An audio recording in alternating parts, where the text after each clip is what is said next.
This is not my first guitar. Actually, it's my third guitar. I realized I had a $30 K guitar that my grandfather bought for me in a pawn shop in Birmingham. I didn't realize that your fingers weren't supposed to bleed.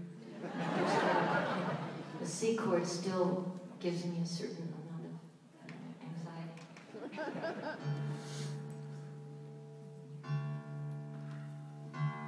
Then I bought a J50, Gibson J50 with my babysitting money. And I traded it in for this guitar right here. I've had this since 1967. Older is better.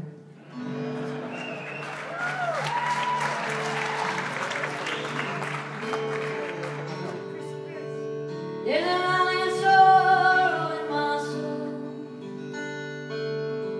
where every night I hear the thunder roll,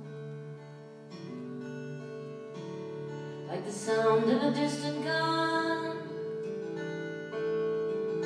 over all the damage I have done, and the shadows filling up this land are the ones I built with my own hand. There is no comfort from the cold of this valley of sorrow in my soul. There's a river of darkness in my blood, and through every vein I feel the flood.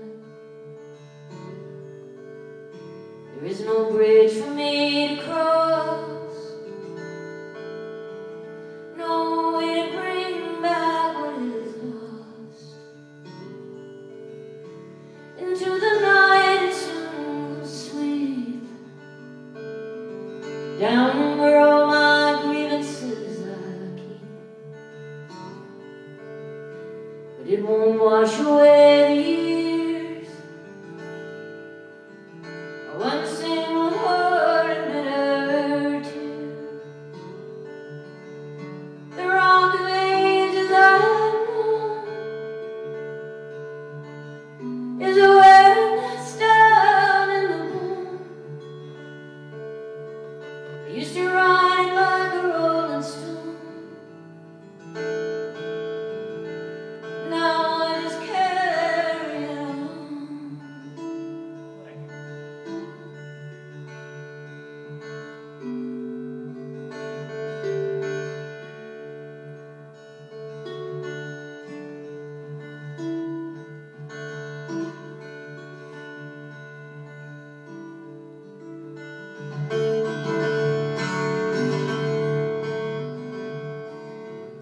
But there's a highway rising from my dreams, deep in the heart I know it gleams, for I have seen it stretching wide, clear on across to the other side, beyond the river and the flood,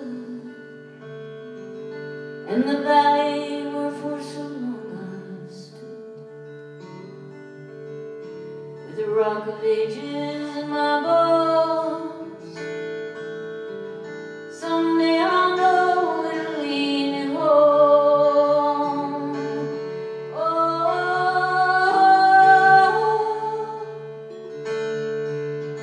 oh, oh.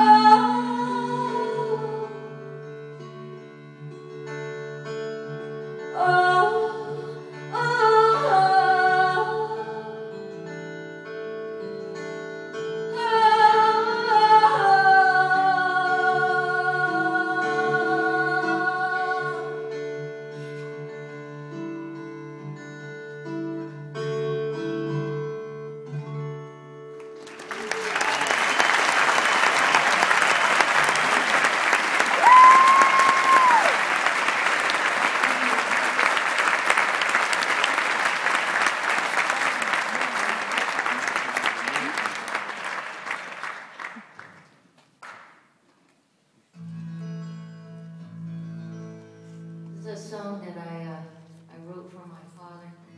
My father passed away in 1993, and he was many things. He was in the Marine Corps. He loved the Marine Corps. He was a pilot in World War II, and in the Korean War, he flew Corsairs, which anyone of you know about flying and all that. It's a really difficult little plane to fly, and my father really loved it. He was shot down in Korea in one of those Corsairs and was a prisoner of war for quite a few months.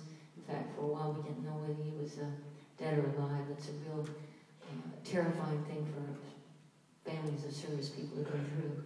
Missing in action, it just sounds so, it doesn't sound that terrible, but it really strikes fear into the hearts of people whose loved ones are over there serving. Anyway, we were lucky. We found out he was a prisoner, and he survived. He came back to us, even though he had been tortured, because he was just happened to be the senior officer in the camp. But my father never talked about the war, and he never felt that what he did was, very special one way or the other, as far as not giving into torture or anything like that. But he always felt that they just didn't find his breaking point. And the thing that made him a hero to me was just what a father he was, what a husband he was to my mother, what a wonderful brother he was to his brother and sister, what a wonderful son he was to my grandmother, what a good neighbor he was. And he also made a really mean pot of coffee.